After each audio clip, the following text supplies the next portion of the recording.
Assalamualaikum warahmatullahi wabarakatuh. Perkenalkan, nama saya Hairunisa dari kelas 2D dengan NIM 12110119. Halo teman-teman, apa kabar hari ini? Semoga sehat selalu dan tetap dalam lindungan Allah Subhanahu wa Ta'ala. Baiklah, di sini saya akan menjelaskan tentang konsep ruang lingkup pendidikan Islam. Teman-teman pasti penasaran kan apa sih yang ada di dalamnya? Maka dari itu, mari kita simak video berikut ini.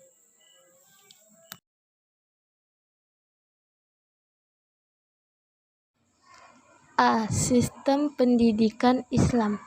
Menurut Zakia Jakarta 2011, ilmu pendidikan Islam adalah ilmu pendidikan yang berdasarkan Islam dan juga bisa dikatakan sebagai ilmu pendidikan yang berdasarkan Al-Quran dan hadis.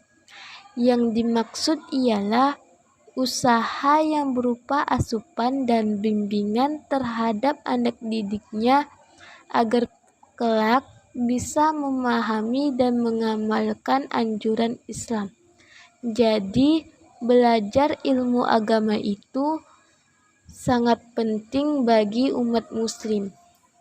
Dapat disimpulkan bahwa ilmu pendidikan Islam adalah ilmu yang mempelajari tentang upaya membimbing dan membina peserta didik yang dilakukan dengan bertanggung jawab serta memiliki kemampuan untuk mendidik sesuai dengan ajaran Islam yang bersumber pada Al-Quran dan hadis. Kemudian B. Ruang lingkup ilmu pendidikan Islam. Menurut Abdurrahman Ujung Pandang Yayasan Al-Ahkam 2001, pendidikan Islam mempunyai ruang lingkup sangat luas dikarenakan banyak pihak yang ikut serta terlibat baik secara langsung maupun secara tidak langsung. Jadi, pihak yang ikut serta atau terlibat ialah sebagai berikut. Yang pertama, perbuatan mendidik itu sendiri. Maksudnya ialah seluruh kegiatan, perbuatan, dan sikap yang dilakukan seorang guru atau pendidik terhadap siswanya. Jadi, seorang guru harus menanamkan sikap disiplin kepada muridnya.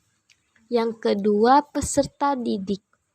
Artinya ialah peserta didik sebagai objek terpenting dalam pendidikan, karena yang mendidik ialah itu hanya untuk membimbing anak didiknya, tujuannya untuk mencapai cita-citanya. Yang ketiga, dasar dan tujuan pendidikan Islam. Jadi, dasar pendidikan Islam itu adalah meliputi dasar ideal, yaitu Pancasila, dan dasar konstitusional adalah Undang-Undang Dasar 1945. Tujuannya meningkatkan keimanan. Yang keempat, pendidik.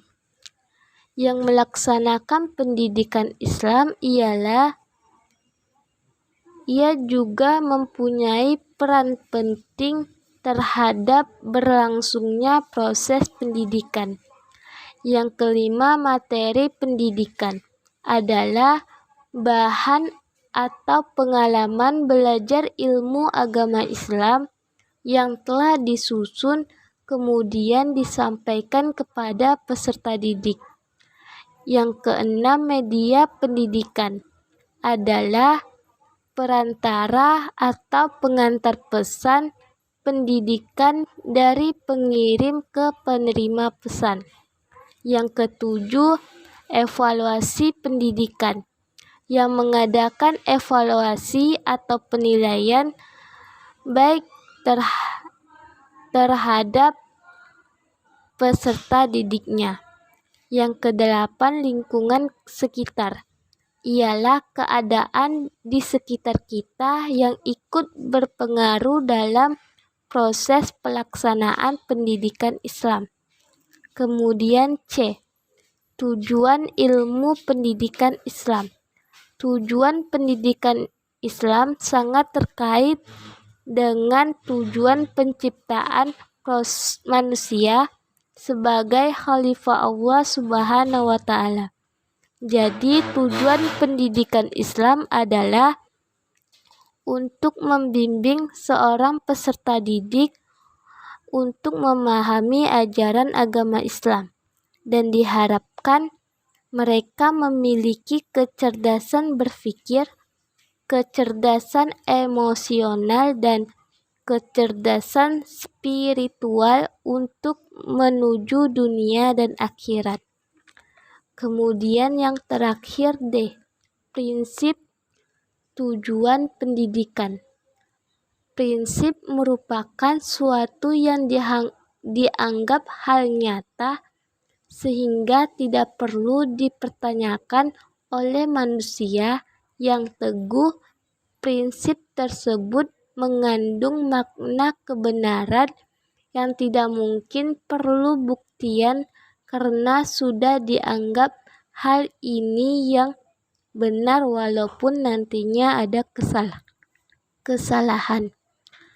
Tujuan pendidikan umum adalah mewujudkan perubahan kepada peserta didik yang sedang menjalani proses pendidikan. Baiklah, hanya ini yang dapat saya sampaikan. Mohon maaf atas kekurangannya. Saya akhiri. Wassalamualaikum warahmatullahi wabarakatuh.